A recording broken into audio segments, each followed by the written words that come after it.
반갑습니다. 태일동물 주가병원 최규환 원장입니다. 먼저 고양이의 부정교합의 뭐가 있습니까? 라고 물어보는 경우들이 많은데, 고양이의 부정교합들은 대부분 두 가지로 나눠져요. 하나는 처음에 태어나서 생기는 발달적인 문제로 인해서 생기는 부정교합과, 후천적으로 발달은 다 했는데 어떠한 특정한 문제에 의해서 생기는 후천적인 부정교합, 이 두 가지로 나눈다고 보시면 돼요. 먼저 이 발달적인 부정교합은 턱의 길이, 아니면 이빨의 모양, 이빨의 크기, 이빨의 나오는 위치에 따라서 교합이 달라지다 보니까 문제가 생기는 이제 부정교합이라고 보시면 되는데, 이걸 이제 우리가 여러 가지로 나눠 놓기는 해요. 예를 들면은 이제 부정교합의 턱은 온전하게 잘 만들어졌는데 이빨끼리 위치가 안 맞아서 생기는 교합을 부정교합 1단계, 클래스 1 이렇게 나누기도 하고요. 아니면 아래 턱보다 위에 턱이 더 길어져 있어요. 이런 것들을 부정교합 2, 또는 아래 턱이 더 길어요. 그럼 부정교합 3, 아니면 교합은 턱이 막 다 뒤틀려 있어요. 그러면 부정교합 4 이렇게 나눠 놓기는 하는데, 솔직히 이제 그런 교합들을 다 따져가지고 우리가 정상 교합으로 만들어줄 수는 없어요.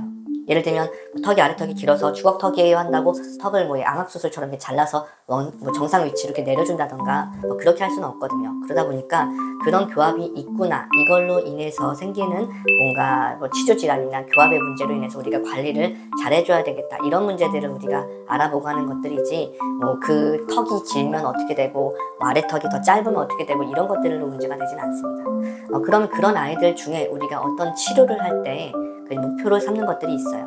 그건 뭐냐면, 입을 위아래로 다물고 또는 열고 할 때마다 이빨과 이빨이 서로 맞닿아서 부딪히거나, 아니면 이빨의 끝이 잇몸이나 어떤 점막에 닿아서 자극을 일으키는 문제들이 생기면 우리가 치료를 진행을 해야 되는 것들이. 그래서 아까 말씀드렸던 부정교합 1단계며 2단계며 3단계며 4단계며 이렇게 나눠져 있지만, 그런 단계들을 다 통틀어 봤을 때 이빨끼리 닿는 면이 문제가 있냐, 또는 이빨과 잇몸이나 점막에 닿는 문제가 있느냐에 따라서 우리가 치료가 다르게 들어간다. 그래서 이제 그런 발달적인 부정교합에 있어서는 어릴 때부터, 아기 때부터 성묘가 되는 과정에서 나타날 수 있는 문제들이 바로 보이니까, 그 당시에 초창기에 어디가 문제가 있는지 또는 양치할 때 바로바로 확인을 해줄 수 있는 게 굉장히 중요합니다. 그래서 예를 들면 이빨과 이빨끼리 부딪힌다 그랬을 때 그거를 서로 뭔가 움직이거나 할 수 있으면 제일 좋긴 하겠죠. 근데 이제 움직인다라고 하는 경우들은 뭔가 사람처럼 체인을 이렇게 뒤로 당긴다던가, 아니면 어떤 레진을 씌워가지고 바꾼다던가 하는 과정들이 우리 사람처럼 매일매일 또는 치과에 자주 가면서 교정기를 좀 쪼여오기도 하고 당겨오기도 하고 할 수가 없는 게, 하나하나 어떤 시술을 할 때마다 전신마취를 해야 되는 거예요. 그래서 이제 이런 경우들 말고 후천적인 교합에 의한 문제들도 있어요. 예를 들면 위에 이빨이 빠졌어요, 아니면 뽑았어요. 그러면 특히 위에 송곳니가 뽑히거나 빠지면 입술이 살짝 이렇게 내려올 수가 있어요. 내려오는 부분들이 아래 송곳니의 윗입술을 찔릴 수가 있는 거죠. 그래서 입을 벌리고 닫을 때마다 찔리니까 이런 식으로 하면서 불편함을 나타낼 수가 있는 거죠.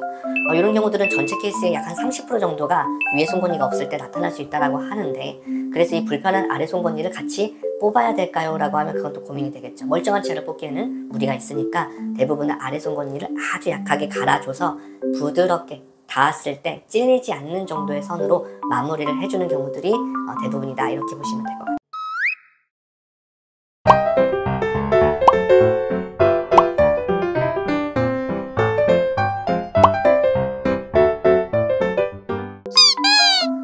이제 고양이 부정교합에서 가장 흔한 경우들이 있어요. 흔한 경우들은 뭐냐면, 위의 치아가 아래 치아의 바깥면에 점막이나 잇몸에 닿는 경우들이 있습니다. 이런 교합들을 우리가 이제 고양이 부정교합이라고 흔히 말을 하는데 굉장히 많아요. 그래서 이 이유가 뭐냐 하면, 이 이유는 대부분 교합 문제예요. 무슨 말이냐면, 고양이는 육식동물이잖아요. 사람처럼 위의 치아가 아래 치아가 이렇게 맞닿게끔 해서 으깨먹는 교합이 아니에요. 고양이는 이 모든 교합의 어금니가 다 깍지 끼듯이 맞닿아 있는 교합이에요.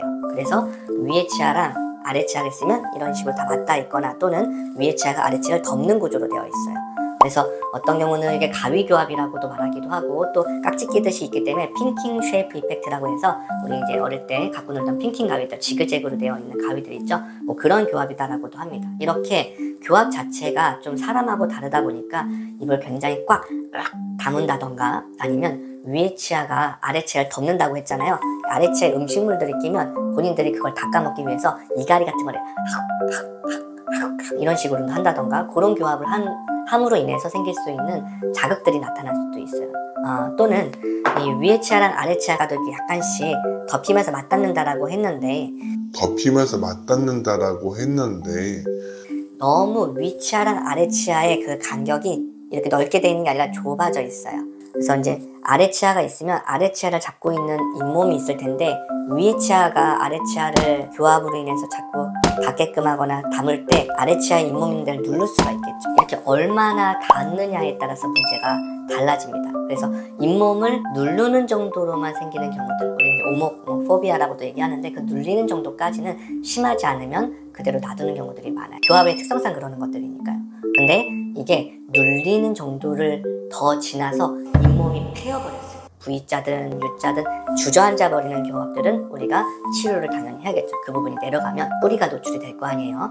당연히 치태나 치석도 더 많이 낄 수 있고 시릴 수도 있고 뭐 여러 가지 불편함들이 있기 때문에 우리가 해당 부분들을 치료를 하게 되기도 하고요. 뾰족한 부분들이 이 잇몸보다 더 밑에 쪽에 있는 점막을 누르면 자극이 되면서 거기가 종개 형태처럼 동글동글하게 올라오는 경우들도 있어요. 마찬가지로 그런 경우들도 또 치료를 해야 됩니다. 그래서 주기적으로 우리가 이빨들을 양치할 때 관찰을 하고 턱을 살짝 내려서 보기도 하고 그런 식으로 확인을 해 주어야지만 우리가 온전히 문제가 생겼는지 아닌지를 체크를 할 수 있겠죠.